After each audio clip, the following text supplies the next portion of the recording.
안녕하세요. 저는 사연을 자주 듣는 30대 여자입니다.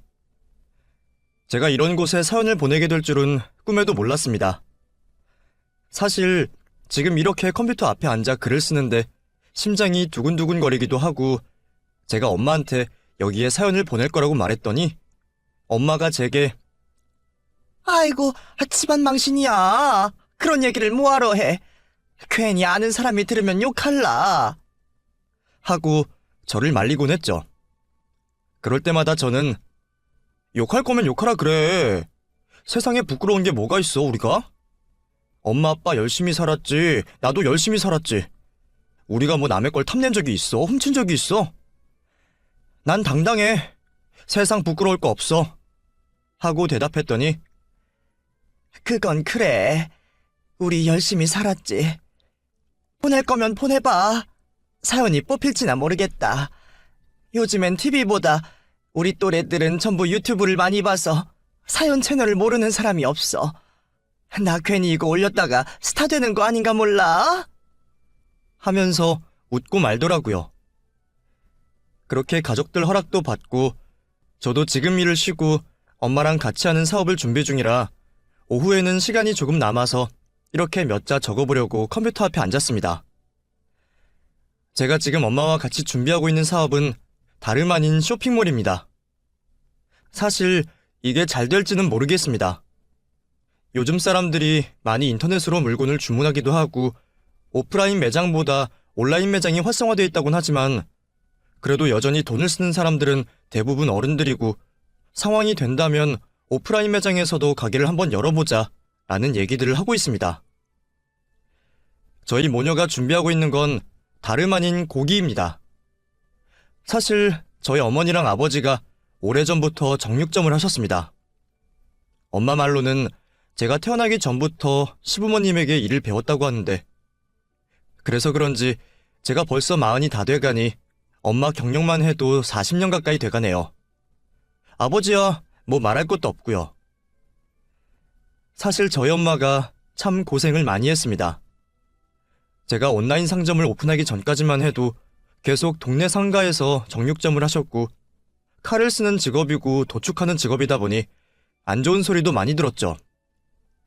지금이야 직업에 대한 귀천이 사라진 지 오래지만 저희 엄마가 젊을 때만 해도 사람들이 백정 아내라고 말을 많이 했다고 합니다. 저도 이 얘기를 알게 된 지 얼마 안 됐지만 얼마 전 제가 좀 큰일을 겪었는데 그때 엄마가 저를 앉혀놓고 그런 말을 하더라고요. 내가 참 너 키우는데 볼 꼴 못 볼 꼴 많이 봤어. 너 임신했을 때부터 말이 많았어.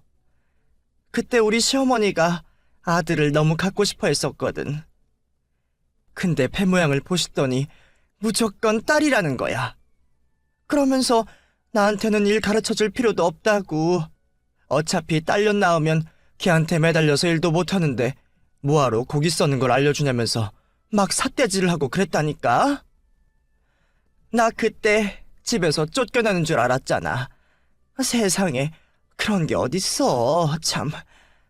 요즘은 아들보다 딸이 낫다고 하는데 그땐 왜 그렇게 아들 했나 몰라. 하고 엄마가 한탄하듯 얘기했더니 그 말을 들은 아빠가 옆에서 궁시렁궁시렁 대면서 뭘 또 그렇게까지 해? 그냥 좀 서운하다 그랬지. 아무리 그랬어도 우리 엄마가 당신을 쫓아냈을까?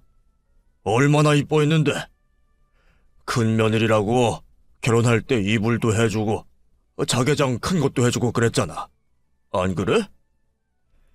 하면서 그 와중에도 자기 엄마라고 시어머니 편을 들더군요.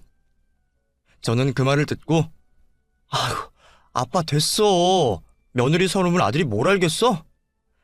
저거 봐 엄마. 이러나 저러나 팔은 안으로 굽는다고 할머니 돌아가신 지 몇십 년이 지났는데 그 와중에도 할머니 편 든다?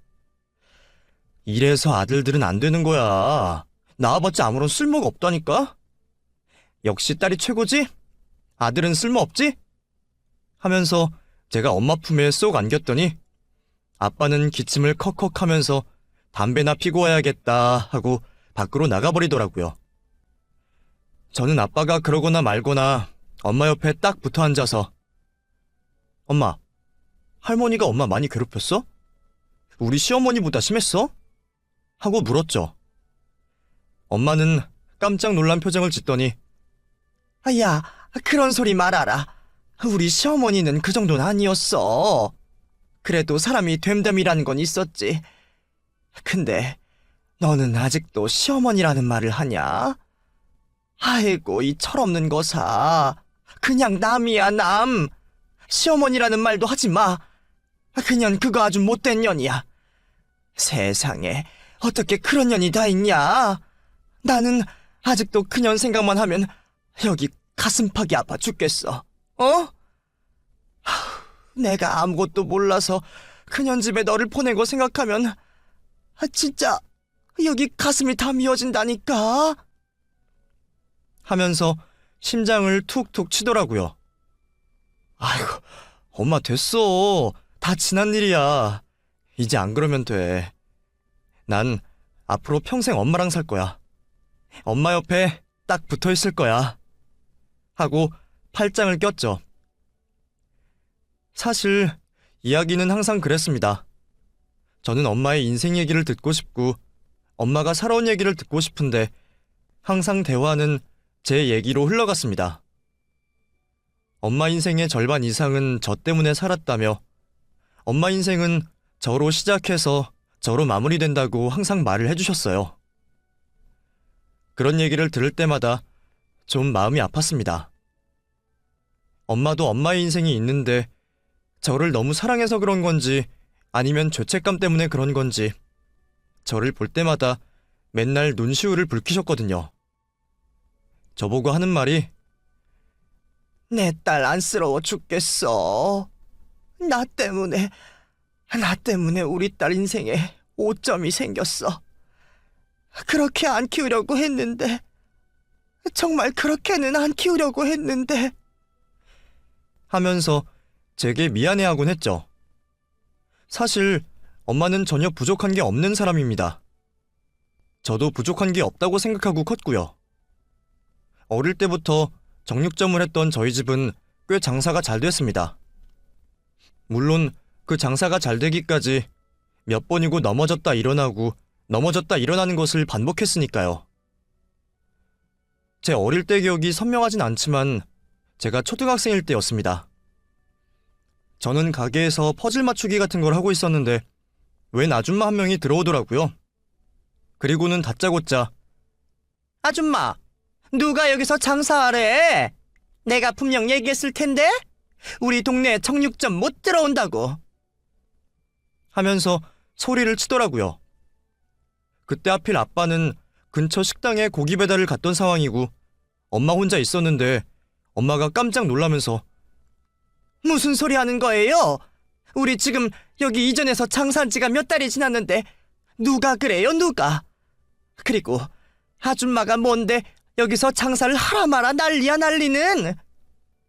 하면서 덩달아 엄마도 화를 냈죠. 어쭈? 어디서 감히 나한테 대들어? 이것 봐, 아줌마. 여기 내 땅이야. 왜 이래? 내가 부동산에 다른 건 다 들어와도 정육점만큼은 안 된다고 말했는데 감히 정육점을 계약해? 어디 내 땅에 도축하는 년놈들이 들어와서 땅값을 떨어뜨리길. 한 달 줄 테니까 싹 다 정리하고 당장 나가. 안 그러면 나도 어떻게 할지 몰라? 하면서 화를 내는 겁니다. 이 아줌마가 무슨 소리야? 내가 여기 건물 주인을 만나서 부동산이랑 제대로 계약을 했는데 어디서 땅 타령이야, 땅 타령은? 계약서 어딨어? 그때 그 남자, 우리 계약할 때 왔던 그 남자가 당신 남편이야? 하면서 엄마가 서랍을 뒤적거렸죠. 가게 앞에 서 있던 아줌마는 이 아줌마가 술 마셨나? 무슨 개소리야, 개소리는? 이것 봐. 내가 여기 건물 주고 내가 땅 주인이야. 대체 누구랑 계약을 했다는 거야? 부동산 명함 줘봐. 전화번호 줘보라고. 내가 일이 있어서 외국에 나갔다 온 사이에 뭔 말도 안 되는 일들을 벌인 거야, 이거. 하면서 엄마가 명함을 건넸는데 세상에 저희 가족이 부동산 사기를 당한 거였더라고요. 저희 부모님과 계약을 한 건물주도 그리고 부동산도 전부 유령이었습니다. 전화를 걸었더니 없는 번호라는 음성 메시지만 나왔고 진짜 집주인이 외국에 나간 사이 남편이라는 사람과 대리 계약을 했는데 이런 말도 안 되는 일이 생겨버린 거죠. 엄마는 그 아줌마를 몇 번이고 찾아가서 사모님, 우리 여기서 장사 좀 하게 해주세요. 우리 지금 당장 어디로 옮겨요? 시간 좀 주세요. 저희가 어떻게 해서든 돈 마련해서 임대료 다시 넣어드릴게. 하며 사정을 했지만 주인 아줌마의 마음은 확고했습니다. 나는 싫어. 나는 절대 내 건물에 청육점 들어오는 꼴은 못 봐. 어디 재수없게 청육점이 들어오길. 다른 건 다 돼도 청육점은 안 돼. 나 불교야, 아줌마. 살생은 죽어도 안 돼. 난 그런 걸 용납할 수가 없어. 나 그래서 고기도 안 먹어. 무슨 말인지 알아? 근데 그 불결한 직업을 내 건물에 들인다고? 싫어. 싫어. 진짜 싫어. 정리할 시간 6개월도 많이 준 거니까 당장 빼. 하면서 소리만 지르고 나가버리더라고요. 부동산 사기를 당한 저희 집은 경찰에 바로 신고를 했고 어쩔 수 없이 집주인의 강요로 가게를 빼게 됐습니다. 엄마 아빠 둘 다 가게에서 일을 해야 했기에 그때 저는 초등학교 저학년임에도 불구하고 혼자 일어나 아침부터 밥을 챙겨 먹고 학교에 갔다가 집에 돌아와 숙제를 하는 나날들이 이어졌습니다. 어쩌면 너무 어린 나이에 철이 들어버린 것 같다는 생각이 드는데 그럼에도 불구하고 엄마는 집에 돌아오면 아이고, 이게 뭐야. 집에 혼자 있으면 청소도 좀 하고 설거지도 좀 하고 하지. 엄마 하루 종일 뛰어다녀서 밥 할 힘도 없는데. 하면서 제 탓을 하곤 했죠. 솔직히 그땐 너무 원망스러웠습니다. 돈이 없는 게 싫었고 남들한테 쫓겨나야 하는 부모가 싫었습니다. 그래도 다행인 것이 그 사기꾼을 금방 잡아서 돈도 돌려받고 다시 가게를 계약할 수 있었습니다. 한번 사기를 당하고 나니 모든 것에 신중해진 부모님은 멀쩡한 사람도 의심하기 시작했습니다. 물론 그럴 수밖에 없던 상황이라는 건 알지만 들어오는 손님까지도 의심을 하니 장사가 잘 될 리가 없었습니다. 한 아줌마가 들어와서 삼겹살 반근만 주세요 하고 말을 하면 아빠 엄마 둘이서 느닷없이 저 여자도 사기꾼 아니야? 사기꾼한테 고기 줘도 돼? 괜히 우리만 문제 생기는 거 아니야? 하면서 둘이 속닥거리곤 했거든요. 못 들은 손님들이야 그러려냐고 말겠지만 그걸 들은 손님은 얼마나 기분이 나쁘겠습니까? 몇 번 그런 상황이 일어나고 가게에서 싸움이 일어나다 보니 어쩔 수 없이 동네에는 소문이 안 좋게 퍼졌고 결국 제 학교 생활에까지 문제가 일어났습니다. 옆반의 한 친구가 제게 오더니 야, 너네 엄마 아빠가 정육점 하냐? 하고 묻더라고요. 제가 그 친구를 쳐다봤더니 그게 엄청 하찮은 일이라며? 우리 엄마가 그러는데 살아있는 돼지 죽여서 갖다 파는 거래. 나 이제 고기 못 먹겠어. 너무 잔인하잖아. 옛날에 그런 일을 백종이라고 했는데 그 백종이 직업 중에도 제일 후진 직업이라고 하더라. 그래서 양반 집 옆에 살지도 못했대. 진짜 쪽팔린다 쪽팔려. 하면서 저를 대놓고 깔보곤 했습니다. 사실 그때의 기억이 너무 충격적이고 잊혀지지가 않아서 30년이 넘은 지금도 그날 일을 또렷이 기억합니다. 어린 마음에 집에 와서는 엄마 아빠, 우리 정육점 그만하고 회사 다니면 안 돼? 왜 정육점을 하는 거야? 그냥 다른 사람들처럼 회사 다니면 되잖아. 하고 말을 한 적도 있었습니다. 엄마는 기가 막히다는 듯 웃으면서 회사는 뭐 아무나 들어가니? 이것도 다 기술이야. 아무나 못하는 거다. 너도 잔소리 말고 기술부터 배워. 괜히 엄한데 시간 보내지 말고. 알겠지? 하면서 제게 기술을 배우라고 말을 했던 부모님도 잊지 못합니다. 그렇게 저는 꽤 사춘기가 빨리 왔습니다. 그래도 다행인 것이 저희 가게가 친절하진 않았지만 도축 기술이 좋아 고기 맛이 좋았고, 그러다 보니 어쩔 수 없이 손님도 많이 모였습니다. 동네에 정육점이 저희 말고 한 군데 더 있었는데 그 집은 정말 파리만 날리고 저희 집엔 사람이 북적북적했죠. 세 번째인가 가게를 옮긴 곳에서 그나마 장사가 잘 돼서 그곳에서 꽤 오랜 시간 학교를 다녔던 기억이 납니다. 초등학교 3학년 때쯤 가게를 열었는데 제가 22살까지 그 자리에서 가게를 하셨으니 그 동네에선 터줏대감이나 다름없었죠. 상권이 빠르게 바뀌고 업종도 빠르게 바뀌는데도 불구하고 우리 정육점만큼은 한 곳에서 오랜 시간 자리를 지켰습니다. 그 사이 저는 사춘기를 지나 성인이 됐고 대학을 가게 됐습니다. 뭐 유명 대학까진 아니지만 그래도 이름은 들어볼 법한 곳이었습니다. 저는 부모님의 권유로 미용을 배우려고 했었는데 손재주도 없고 흥미도 없어서 결국 남자들이 드글드글한 컴퓨터 공학과를 지원했습니다. 사실 어릴 때부터 기계에 관심도 많았고 수학을 좋아해서 다른 과목엔 흥미가 없어도 정답이 딱딱 들어맞는 수학 문제를 푸는 게 너무 재미있었거든요. 아무래도 컴공과는 남자가 많고 여하구가 적다 보니 제가 입학을 했을 때 주목을 많이 받기도 했고 입학식 날부터 껄떡대는 놈들도 많았지만 그런 거 정도는 구분할 수 있기도 했거니와 CC는 일절 하고 싶은 마음도 없어서 남자 보기를 돌같이 했습니다. 아무리 그놈이 좋아도 절대 CC만은 하지 않겠다고 다짐했고 저는 대학 시절 4년 내내 과에서 남자친구를 사귀지 않고 다른 학교나 다른 과 친구와 만남을 갖곤 했었죠. 사실 연애라 그런지 제가 남자친구가 있어도 부모님은 큰 관심을 갖지 않았었습니다.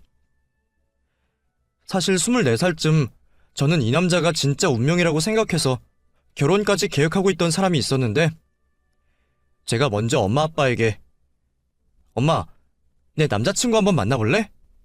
하고 물었더니 희식하고 웃으면서 야, 웃기지 마. 무슨 남자친구냐? 네가 연애는 해? 하고 웃더라고요. 나 연애해. 이 사람 오래 만났어. 1년 넘게. 우리 진지하게 결혼도 생각하고 있어.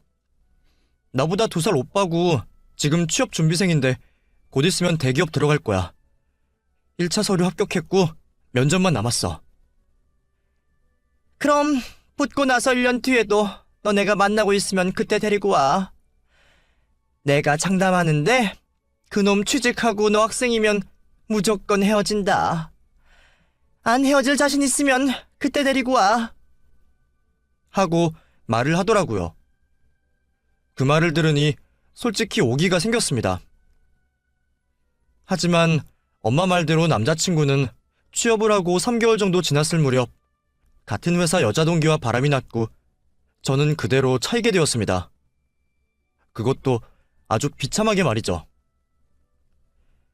제가 이불을 뒤집어 쓰고 몇 날 며칠을 계속 울고 있자 엄마는 그걸 보고 너 그럴 줄 알았다. 내가 뭐라고 했어? 너네 헤어질 거라고 했지? 설마 차였냐? 설마 차였어? 하면서 절 놀리들 말하더라고요. 나가. 시비 걸지 말고 나가라고! 나 열받게 하지 마. 나 진짜 확 시집 가버린다? 엄한 놈 하나 잡아서 그냥 바로 임신해서 시집 가버릴 거야.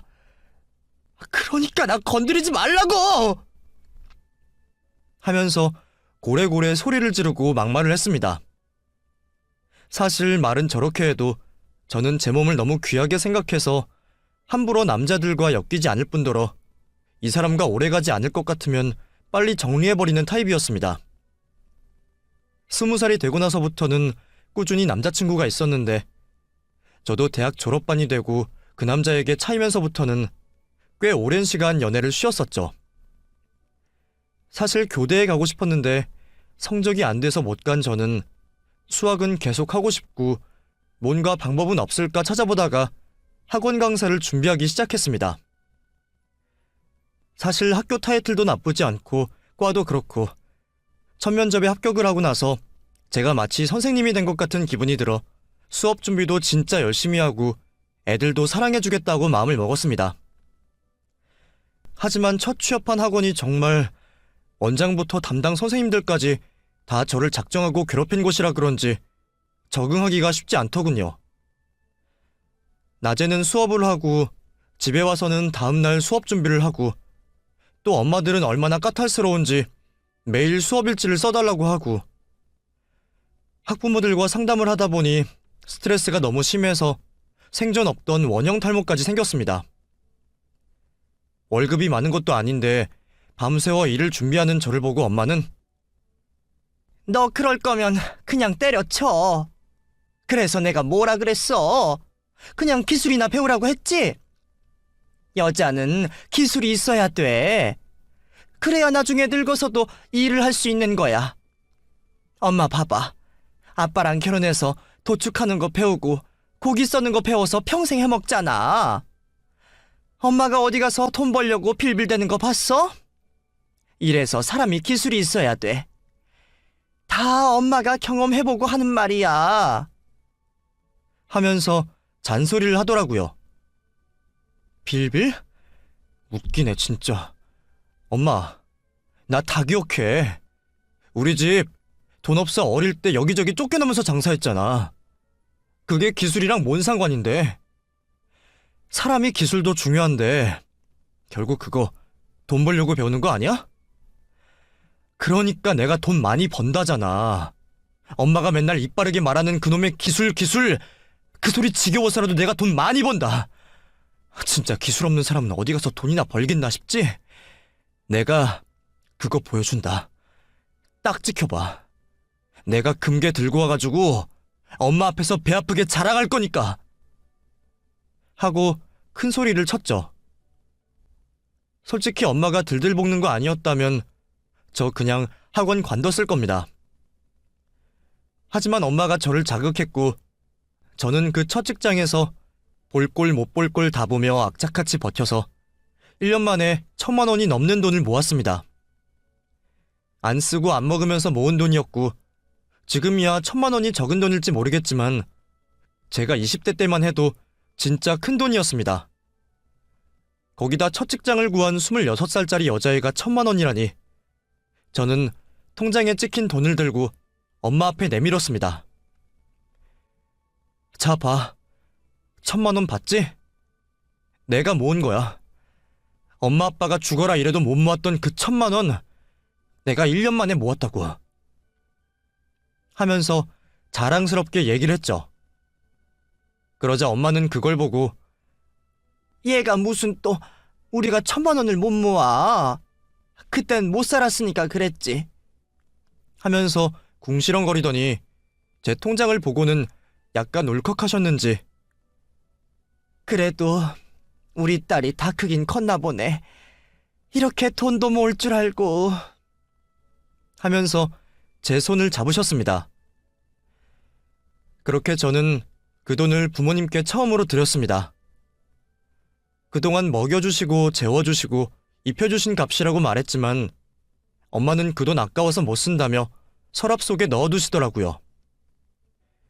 그 뒤로 저는 몸값을 올려가며 이직을 했고 강남에서 꽤 유명한 학원에서 스카웃 제의가 와서 그곳에서도 일을 하게 되었습니다. 하지만 시간이 흘러가면서 돈은 많이 벌어도 연애를 하지 못했습니다. 그렇게 30이 되고 30 중반을 향해 가면서 엄마는 제게 너 결혼해야 될 거 아니야. 연애도 안 해? 하면서 또 다른 스트레스를 주기 시작했죠. 결혼은 무슨 결혼이야. 엄마 돈 있어?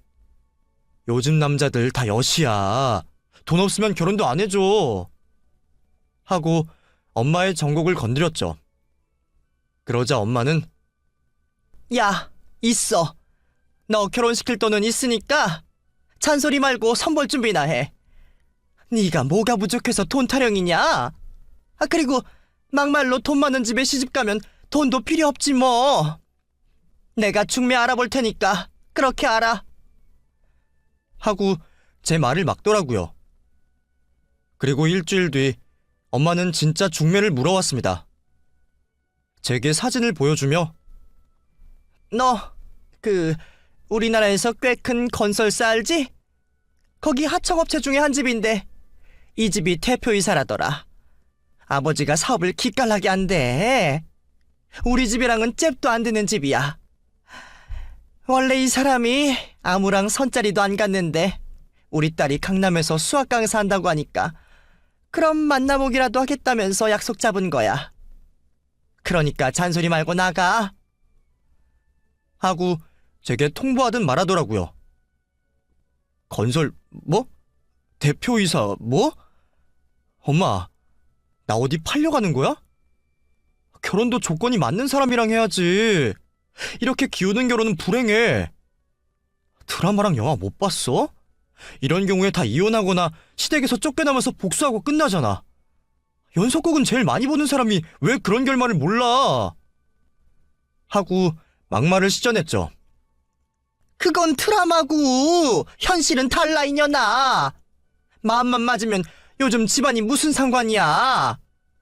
그리고 누가 결혼하래? 이런 기회가 흔치 않으니까 만나보라는 거지. 그러니까 잔소리 말고 나가. 나가서 그냥 확 결혼해서 팔자나 고쳐. 나도 사위자랑 시댁자랑 좀 하고 살아보자. 하면서 저를 선자리로 등 떠밀었습니다. 그렇게 떠밀려간 선자리에서 더 웃긴 건 그 남자가 저를 너무 마음에 들어 한다는 거였습니다. 뭐 웬만한 여자는 안 만난다고 했던 사람인데 어떤 이유 때문에 저한테 푹 빠졌는지 모르겠지만 저를 쳐다보는 눈빛이나 밥을 먹고 나서 헤어졌는데 바로 연락이 와서는 다음 약속을 잡더라고요.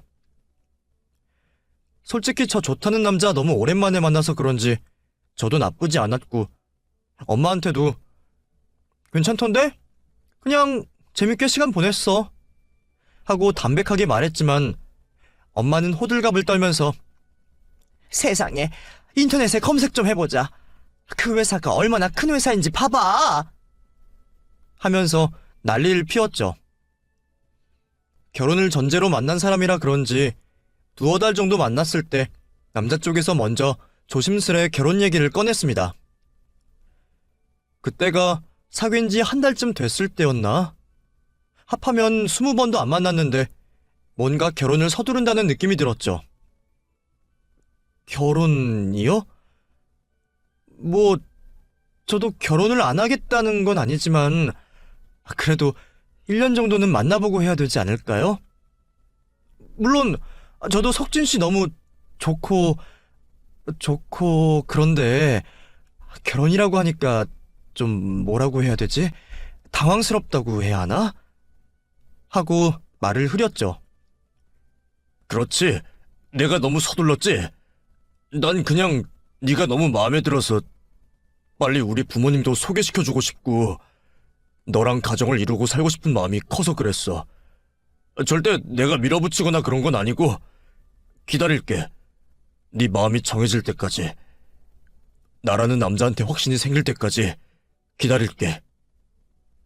하면서 제 편을 들어주더라고요. 그렇게 저는 비록 선을 봤지만 1년 정도 연애를 하게 됐고 그 사람과 결혼 약속을 했습니다. 대신 결혼 준비는 좀 빠듯하게 진행하기로 했죠. 솔직히 어차피 저희 쪽에서야 의견을 말해도 남자친구 쪽에서 하고 싶은 대로 할 거란 생각이 컸습니다. 저희 집이 많이 기울기도 하고 돈도 많지 않은데 남자친구네는 부유하기 때문에 남자친구 쪽에서 결혼에 대한 모든 비용을 지불하는 조건으로 웨딩홀이나 음식 그리고 청첩장까지 그쪽에서 모두 정하겠다고 했습니다.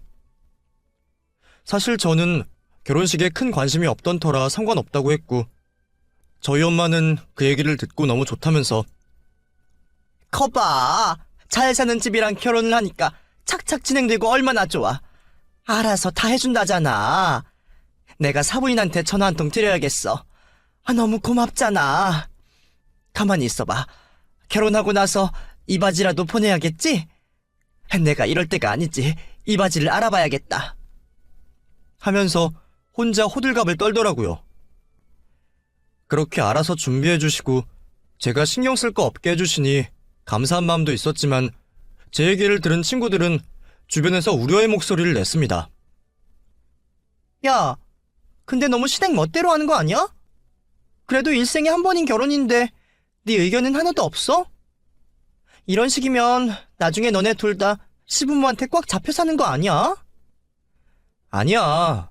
우리 시부모님 그런 분들 아니고 좋으셔. 이미 다 만나봤지.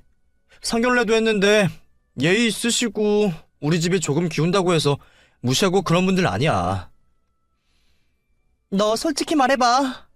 진짜 걸리는 게 하나도 없어? 이혼보다 파혼이 낫다는 말이 왜 있는지 알아? 이럴 때 깨라고 있는 거야. 우리한테 숨길 필요 없잖아. 다 우리 결혼한 사람들이고 시댁서름 있어. 그러니까 편하게 말해도 돼. 하면서 제 편을 들어주더라고요. 솔직히 서운한 게 왜 없겠습니까? 처음 시부모님 만나러 갔을 때부터 시어머니가 제게 넌 이제 우리 아들이랑 결혼하니까 그냥 우리 식구야. 뭘 해도 우리 집이 먼저고 뭘 해도 우리 아들이 먼저야. 무슨 말인지 알겠니? 하고 말씀하시는 거 듣고는 심장이 쿵 하고 내려앉는 것 같았습니다. 상견례 자리에서도 솔직히 불편했습니다.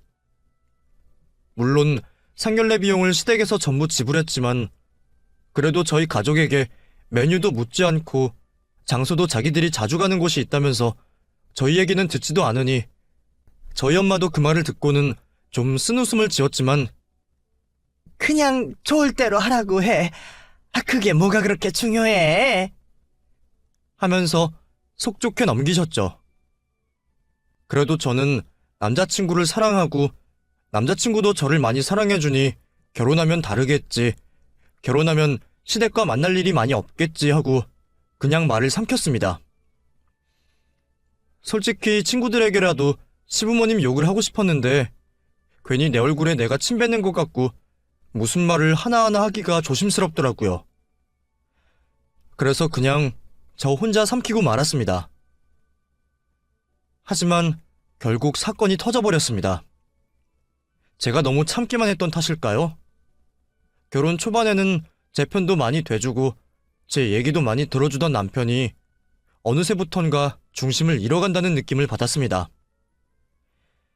팔은 어쩔 수 없이 안으로 굽는 건지 처음엔 한 달에 한 번이었는데 결혼 6개월 차가 되니까 매주 저희가 시댁에 가서 밥을 먹고 있더라고요. 저희 부모님은 결혼하고 꼴랑 2번 봤는데 매주 시댁에 불려가서 밥 먹고 골프 치고 등산 가고 별장에서 고기 구워 먹고 남들이 들으면 호화로워 보이고 부러워하겠지만 뭔가 질질 끌려다니는 기분이 들어 답답하기만 하고 즐겁지도 않았습니다. 그렇게 시댁과 1박 2일을 보내고 돌아온 일요일 밤 여보, 나 엄마 집에 갔다 올게. 엄마 못 본 지 오래돼서. 하고 저 혼자 터벅터벅 나왔는데 괜히 눈물이 나더라고요. 그렇게 집에 도착해서는 펑펑 울었습니다. 깜짝 놀란 엄마는 저를 보자마자 아니, 얘가 왜 이래? 무슨 일 있어? 어? 야, 왜 울고 그래? 하면서 저를 안아주시더라고요. 엄마, 보고 싶었어.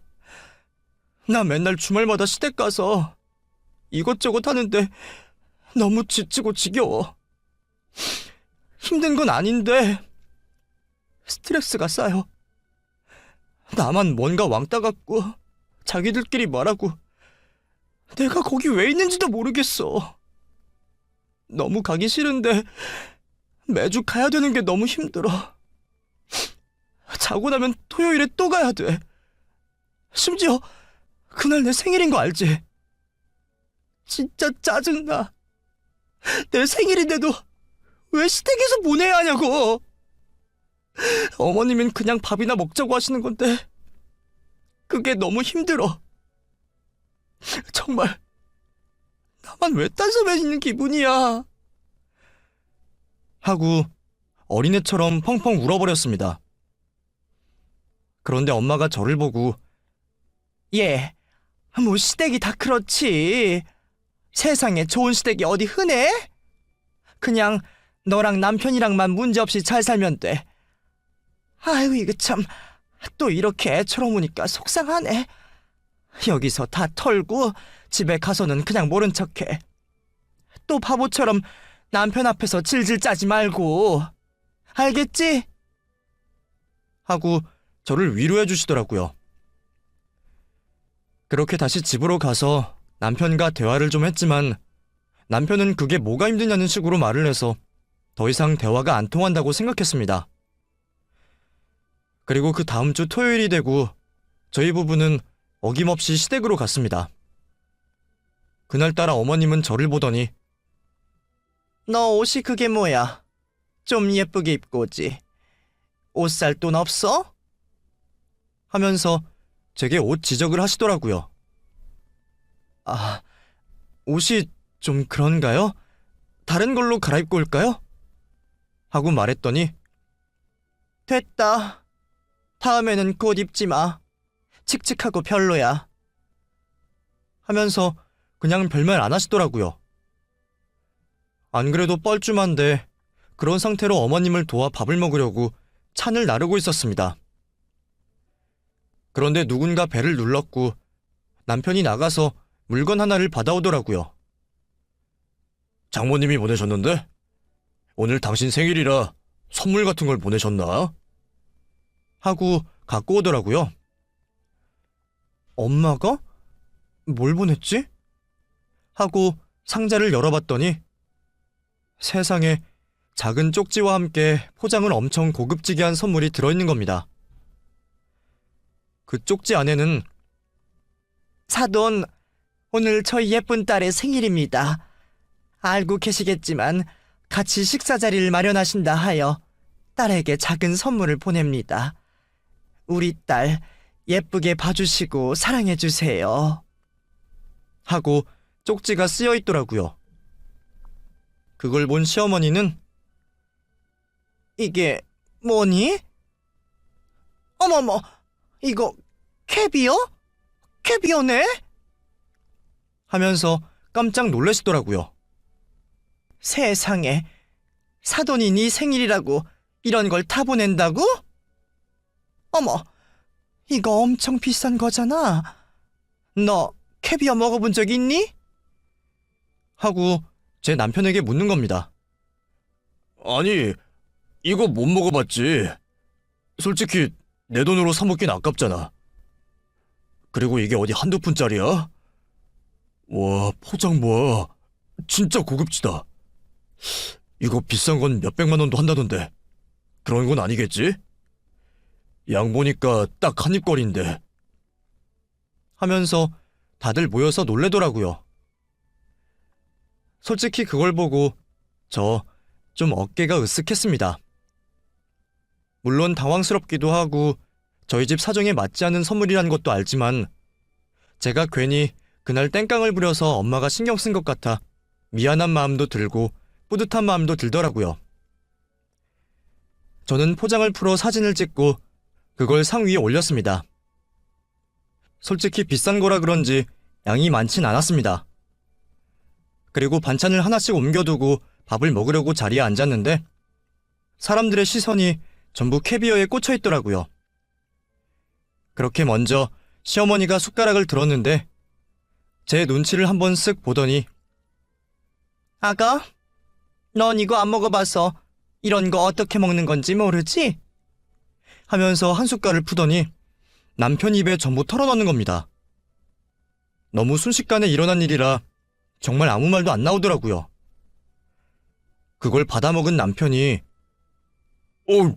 이거 진짜 맛있는데? 하나도 안 비리고. 엄마, 우리 그때 기억나지?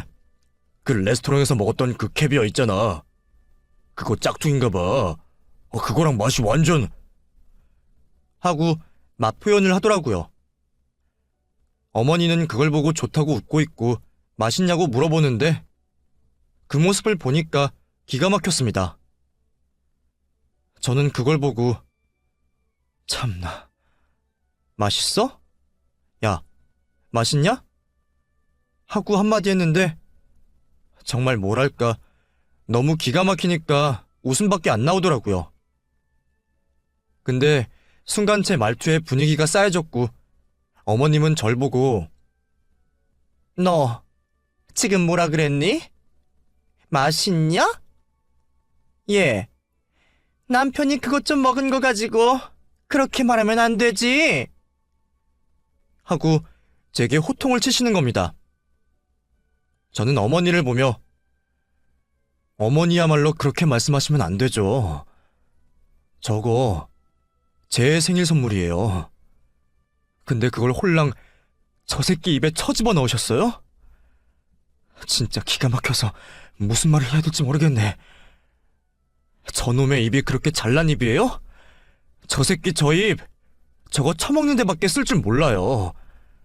근데 내 생일 선물을 또 저 입에 집어넣어. 기가 막혀 진짜. 웃겨. 진짜 이거 뭐 코미디가 따로 없어. 하고 밥상을 확 엎어버렸습니다. 너무 놀란 남편은 당신 미쳤어? 왜 이래? 그것 좀 먹은 거 가지고 지금 이러는 거야? 하고 눈치 없이 떠들어대고 어머님은 너무 놀래서 아니,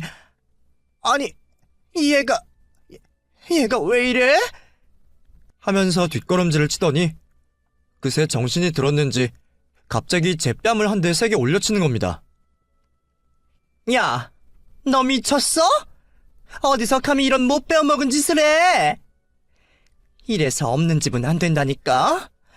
내가 우리 아들이 좋다고 해서 집안도 학벌도 안 보고 결혼해서 우리 집 사람으로 만들어주려고 했더니 어디서 감히 멋모르고 이런 짓을 해? 이런 짓을! 하면서 고함을 치는 겁니다. 저도 처음엔 기가 막혀서 웃다가 참을 성격은 못 돼서 뭐 없는 집에 학벌이 어쩌고 어째? 웃기고 있네 진짜. 남편 잘 만나서 돈 좀 있다고 어디서 유세야 유세는. 이게 아줌마 돈이야? 다 아줌마 남편이 버는 거잖아. 그럼 아줌마 남편한테 고마워해야지. 어디서 개뿔 아무것도 모르면서. 아줌마 고졸이지? 그러니까 아줌마 아들도 고졸인 거야. 사업? 웃기지 마. 사업이 무슨 벼슬이야? 그깟 사업 안 해도 잘 먹고 잘 살 수 있고 내가 아무리 돈이 많아도 당신들처럼 안 살아. 사람 무시해도 유분수지. 내가 이 집에 시녀짓 하려고 결혼한 줄 알아? 아씨, 진짜 생각하면 할수록 열받네.